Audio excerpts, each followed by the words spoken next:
Hi everyone, Shirtlad here. All the way back in December, in my coverage of the Methuss in SD Gundam Operation UC, I had remarked that the only thing that it needs to become a true menace would be having a machine gun. The only thing that would make it even more busted would be if your main weapon was something machine gun adjacent, for that sweet SP gauge accumulation. Hence, I thought I'd elaborate on that, in case people are curious.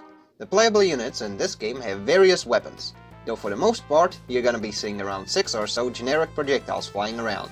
Beam shots, either yellow or magenta adjacent, cannon shots, missiles, machine gun shots, and sometimes bigger beams, such as the ones that Zeta's HML fires.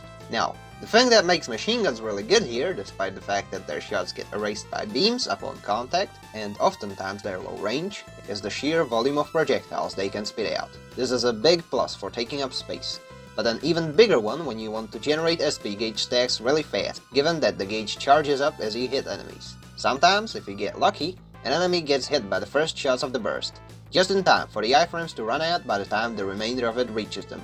Where this truly shines is when fighting against enemies with shields, since it keeps the enemy blocking for longer. Additionally, if you're using a mobile suit that has vulcans instead, their higher placement can lend itself to some neat positioning strategies.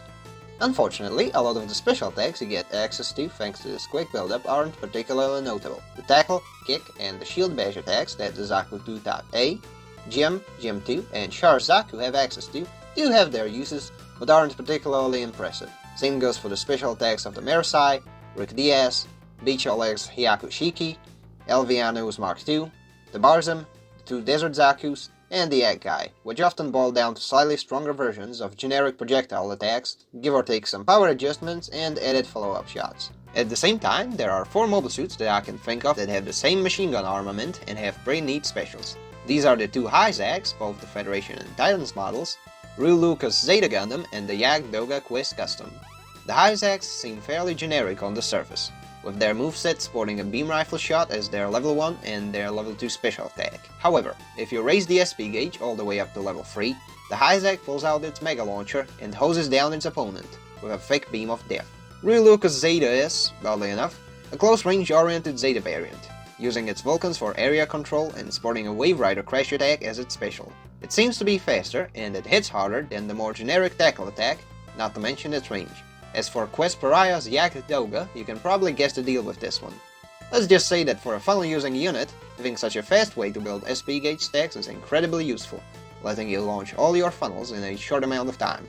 Overall, if you are gonna run a mobile suit that has a machine gun, your worst feasible matchup will be the DJ and the Gundam, since the new type slow motion ability that you have erases your current projectiles, slows you down, and leaves you at the mercy of a unit that has beam weapons, which significantly impedes your area denial capabilities.